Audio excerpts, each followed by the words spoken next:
Canceling your Cricket Wireless plan involves two main options: porting out your number or closing your account entirely. Porting out means transferring your existing phone number to a new carrier.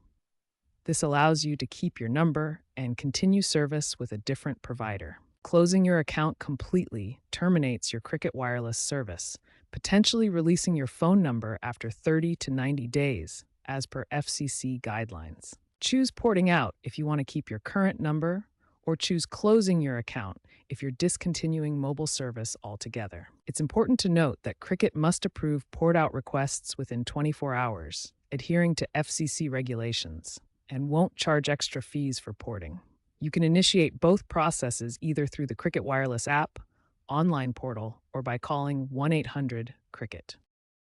To port out your number, first contact Cricket to request a port-out authorization code, or PAC. Then provide this PAC to your new carrier, who will handle the transfer within 1 to 2 days. Cricket will bill you for any remaining charges up to the date of the port. To close your account, notify Cricket of your intention and settle any outstanding balances. If you financed a device, be aware of potential early termination charges.